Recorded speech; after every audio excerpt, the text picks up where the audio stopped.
else is running. I thought he was going to be on here. Brent, you ready? I'm gonna be. I'm setting up social media right now. 72 here. Let's do it this way. Maybe. Yes. Yes, please.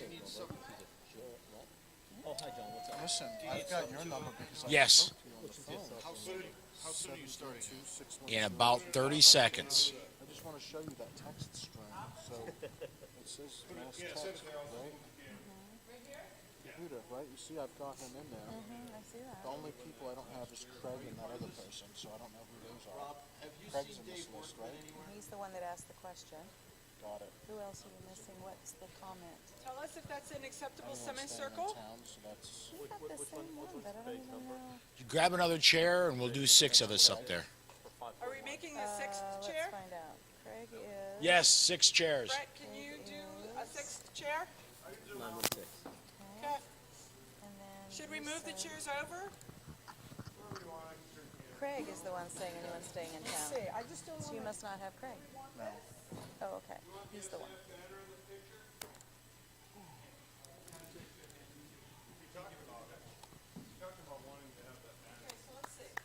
Hey, Dave Laird, I have you because I remember talking to you in when my you get done, could you come over? My garage almost burnt down. You remember that? My garage caught on fire. Spontaneous combustion. I'm coming. Gardening aggregate. Yeah. No, we've added Sorry? chairs. Yeah. It was crazy. Are we good? Yeah, they're setting up the camera. The mic? We are live on Facebook, YouTube, and OpsLens, although I am not in the camera yet. Yeah. And I think everybody should be able to see me here in a second. Everybody, this is a special edition of The Bullet, something that never happens. We're coming to you live on a Sunday. We just wrapped Gun Rights Policy Conference 2022, and I grabbed a bunch of my friends, starting from my left. If you don't know who Rob Morse is, you're wrong. Rob Morse, Self-Defense Gun Stories. He's been a partner of mine, a partner in crime for 10 years now. We met at Gun Rights Policy Conference Orlando, the first Orlando, and he of course does the Slow Facts blog and Self-Defense Gun Stories. Next to him, the Pew Pew Jew, Yehuda Reamer. He is the Instagram wizard. He does more for Instagram than I could ever dream of. Cheryl Todd, Gun Freedom Radio, AZ Firearms, and winner of the Grassroots Activist of the Year this year. Cheryl, Cheryl made everybody cry this year. She's an amazing person, well-deserved award. John Petrolino, another good friend who won Blogger of the Year. And that, again, he spoke at AmCon. Nobody does research like John Petrolino does research. And finally, another partner in crime, but not for as long as Rob Morse. I met you in Orlando 2, or was it? No, it was. It was Tampa. Sorry? Tampa. Okay. Regardless, everybody here I have met through Gun Rights Policy Conference at one year or another. I want to mention, as we get started, guys, folks, if you want to get a comment in, I'm going to be having Brent over at the desk watching social media comments. If you want to get a comment in, if it's relevant, he'll yell it at us. I can't see them right now, but he'll yell a comment at us, and we'll reply. We'll get your comments taken care of, We're probably just like we do. not going to hear it, and the technology is he'll grab it and run over here with a little scribbled note. There we go. It'll show you how high tech we really, really are right here today. One of the stone tablets was a little chipped, so you have to interpret the last. Exactly. I feel like a 1970s sportscaster. So, Rob, what did you think of the events this week? It is great to be back face to face. Yes. The speakers, as always, were fantastic. They broke the format because often, wow, they tried to get reports in years past from all 50 states. One, not everybody came this year. So it got condensed. I think it got improved. We were here a couple extra days to talk about the people in grassroots media, alternatives to mass media, and that did everything I'd hoped as well. I thought they did a really good job this year. It was very different from AmCon, changing up some formatting, to even having panels this year at GRPC. I thought that was a huge addition, and I think they should continue doing something like that. I gotta say, going back to AmCon, one of my favorite. I open secret. I don't get to see a lot of AmCon. I'm in here setting up for GRPC while everybody else is doing AmCon. I did get to see something you and Charlie Cook done. I thought that was a lot of fun. What they did was inserting humor into your media, how to do it and how not to do it. And you knocked that one out of Which the park. was the example you gave, by the way? No, I'm kidding. Well, honestly, our opening bit failed miserably, and that was an example. I mean, the reason why we knew it was going to fail, that was reasons how not to do humor. That's really what it came down to for that skit. You mean because you couldn't tie your ascot? Ouch. Yeah, first off, I do own the ascot now. I will probably never wear it again. And yeah, if anybody wants a signed ascot from the Pew Pew Jew, Paul will do some kind of giveaway. Okay, now and let me say, I am a guy in my 50-somethings. When you say ascot, that's a Honda motorcycle from the 1970s. Okay. All right, but isn't the ascot that you wear around like that? Is that Yes. It's a piece isn't that, of clothing. Is that older than the 1970s? Yes, it is. Could be. Right. Could be. So this Cheryl, was, so let's fill out to people. Yeah. Yehuda did a literary reading. So he came in with his ascot, with his suit jacket, with a pipe, and he lit his pipe, and then he read us from a book that has no content. So it was cute. The idea was there, the execution was there, but it tanked. It's kind of hard to also do it when you are holding a book and a microphone, and you're like, it just didn't come off It just didn't go the way it didn't wasn't go off. as smooth as you intended in your mind. True. However, I will tell you, Charlie and I recovered fantastic. yes, Oh, you yes. did. And I think not to toot my own horn, but I think we knocked it out of the park. We had people rolling on the floor laughing, and that was the goal. Making fun and poking fun and just teaching people that it's okay to laugh in our industry. Absolutely. And specifically, Cheryl, I want to go back to yesterday at lunchtime with you. Oh gosh, you're gonna make me cry again. I don't cry on camera in front of microphones and things, but I did. None of I'm going to speak for me right now. I wasn't I know personally a few people that have gotten the award you got, Grassroots Activist of the Year. I wasn't expecting you to get it, but I certainly think it is deserved. Thank you. And your reaction, I don't think there was a dry eye in the entire room. If you could, Tell people why she got it. I mean, because she can't toot her own horn, but we can toot it for her. I mean, because one of the things is that Cheryl is amazing. I mean, when you've got Gun Freedom Radio, and she does that with that sidekick guy she's got. Dan, the other guy sitting in the audience. She's also the state director for the DC Project, and then when you add to that she started to get involved in the AZCDL, and Cheryl is all in when Cheryl is in, and so started to get involved. Pretty much now she's got a half of it or a section of it that she is the president of. And so she's really just changed and upped her game on activism on a whole nother level. But that's so obvious from the outside because they sold a gunshot. Yes. And it was either jump into all those things or try and buy a third world country and reform it. So they told us the easier of the two. Got it. too. I love that. Well, thank you guys for all of that. I so appreciate it. I do wear a lot of hats, and it seems like I'm constantly taking on more hats, but they all complement each other and work synergistically together, so it just makes sense. But where the emotion came from is, hold on to it, Cheryl. A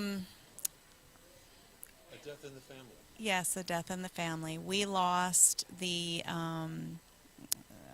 heart of the AZCDL, the Arizona Citizens Defense League. Dave Kopp was our president. He's our co-founder, and he's been fighting cancer for 20-some years, but all of a sudden it just kind of flared up in the last 6 months or so, and he just went so quickly, and it was unexpected in those ways. But we still need him. The state of Arizona needs him. The organization needs him. I personally need him. I still needed to download so much of his brain into mine. But it's a loss on so many layers and so many levels. But on a personal level, again, so many layers. He was my mentor. He was somebody that I would talk with, not daily necessarily, but certainly by every third day. We were texting, we were emailing, we were calling. He would challenge me. We would debate in good, healthy ways. He would encourage me.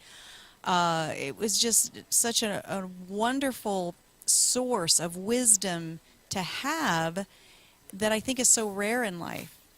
And to lose him as a mentor and a friend and all the things, I knew that that award not only represents the work that I do, the work that my husband, God bless him, does, because if he didn't do everything he does, I couldn't do any of the things I do. It represents the people that help us, the support team, but it absolutely represented the work that I got to do with Dave and the things he mentored me in. And so that emotion just welled up, and I couldn't contain it. I think maybe is probably best and healthy that I shared that with this family that worked with him for all these years. And then I barely get back in my seat, and then they present posthumously his Lifetime Achievement Award. And then I couldn't speak at all. And then I felt like there were so many things I should have said. And I'm going to take 1 minute, and I'm going to say at least this, that they, whoever they are, never meet your heroes. Never meet the people you admire, because they're only going to disappoint. Dave never disappointed.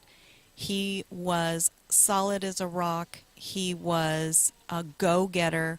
And in the state legislature, he was so respected and revered and liked. That's a hard thing. Even the people on the other side, they liked him. They respected him. And for me to have had an opportunity to not only know someone like that, but to work alongside him and to know that he brought me into these organizations, the C4, the legislative, the C3, that's the one I'm the president of, that's bringing Faster in, that he brought me into those and treated me as a peer. Incredible. So, and I got through it without crying. Thank you. John, blogger of the year. Well, I want to go back to Friday if I could first before we get to blogger of the year.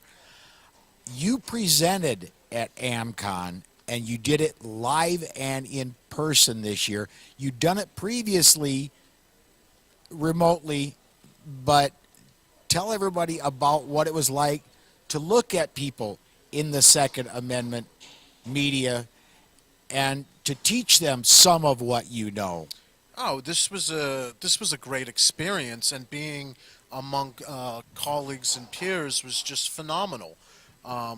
Because and the thing is, you, meaning Paul, you and everyone at AmCon here, put a tremendous amount of faith in me in saying, you have something to give. And I'm like, okay, I'll give it the best I can. And I hope I did. And it was just great to get the couple of comments. And, a lot of people internalize what you say. So I don't know. Maybe there's some seeds there. And hopefully those will germinate. And we'll see what grows from that. And that's, really why I was happy and honored to participate in this, because I just kind of do what I do. And you guys seeing value in that, makes it worth it. Yeah, as the person, the main person behind, well, no, let's be honest, Susan is the main person behind AmCon.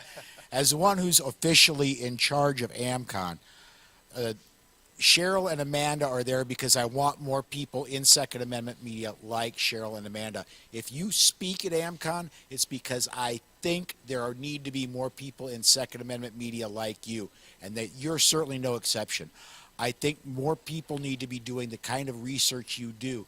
Imagine if we had 20 John Petrolinos getting the information he gets. The world is not ready. 20 John Petrolinos. Like, It's an analogy. We'll teach you about it after the class. No, it's okay. Don't talk off mic. They didn't hear you. Your audience. There's so much respect in the room. So much respect in the room. We are really blasting through time. John, if I could, real quickly, I want you to talk about Blogger of the Year. Nobody knows they're going to be getting these awards. What does it mean to get Blogger of the Year, man? this was tremendous because, again, it's almost bringing validity to the work. And, I'm behind a keyboard, so I'm not getting the comments necessarily like you do, that feedback loop. I don't have callers. I get random hate mail from people once in a while, and I get some news tips, and then I just trot along and try to do the best that I can.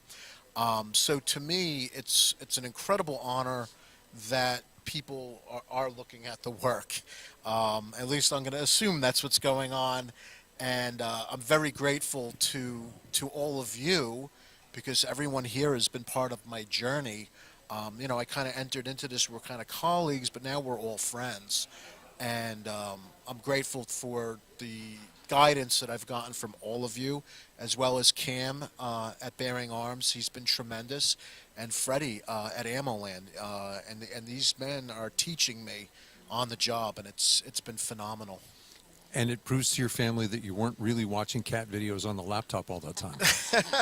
Well, and my family puts up with all of this, and they are great. So Mrs. P and Little P, deserve absolute accolades, because this is time that's being taken away from them, and I appreciate it.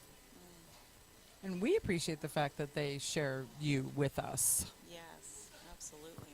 And now we're coming down to Amanda here. Amanda, you got Defender of Liberty, I believe, again.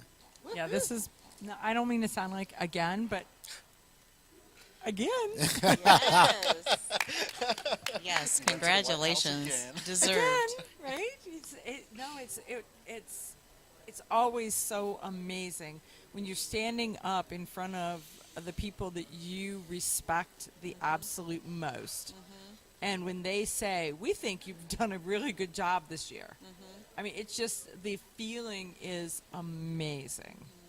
And so I'm going to take home my little glass cube and be so proud of it. Can I say that terrible phrase, if you want a job done, give it to a busy person? These are all people who are doing other things in the background besides the actual activities for which they got the award. Like, oh yeah, well, I'm a party chair. Oh yeah, I've taken over other organizations. So in other words, the rest of us are slackers, and they deserve the award. And I have to say, there's times that Rob calls me and he's like, I'd like you on Self-Defense Gun Stories next week. And he's great, because I'm like, okay, I can be Tuesday from 7 a.m. to 9 a.m. Eastern time, or it would be Thursday at 9 p.m. for, I give him these little tiny slices to find a spot. And I know it looks like I'm just like, oh, I'm just too busy. But it's just crazy sometimes. no, it's like, help, I'm hanging on by my fingernails, I'm too busy. Amanda, don't you find your free time when the Post-it notes fall off the calendar? That was a story. I was invited to my congressman's birthday party. And I was like, sure, I'm going. So I RSVP'd. I wrote it on a sticky note, stuck it to the calendar. And then I was like, Thursday night, I got nothing to do. This is fabulous. I sat down. I was actually opened a book. I was going to read a book. all of this, and then later they're like, I thought you were coming. So now my congressman tells me, okay, I've just invited you to something. I need you to tape the sticky note to the calendar. So he has decided he warrants both the sticky note and additional tape. Yes. And please note, how many of you out there get invited by your congressperson, period, and then if you happen to miss it, they call and say, look, I really want you there, so. Kind of a big deal. Not something that happens to just anybody. So, but when you talked about this year being a little bit different, and you Yehuda brought up the panels and stuff, Amanda and I got such an amazing opportunity, not only to moderate a couple of panels of our peers, but right at the very end, we got to do a Q&A with none other than Alan Gottlieb and Juliana Versnell. I mean, Yeah. wow. That was amazing. What an honor. I have to say that there was other honors that I mean, that was great, and I'm not discounting it by any means, but there was other honors that you saw just in snippets and things that went by, and you would see somebody pick something up and run with it for somebody else. And Yehuda had one of those where his picture, his T-shirt got picked up and published on a page of someone he ultimately really respects. And so it's that kind of stuff, these little snippets of where somebody says, I see what you do and I see the value in what you do, and so I want to share that. And so when Julianne asked Cheryl and I, it was like, oh, look at that. I mean, because she sees the value in our communication styles and the fact that we augment each other. Somebody else sees the value. It's just, I love those little snippets of that type of thing. I just love it. And that can only happen when we get to have these face-to-face, in-person events that we were robbed of for 2 years. Yes, Exactly. we were. Can I add to what you said? You guys are inspirational, and face-to-face you get some pretty emotional moments when people tell you what they've been going through.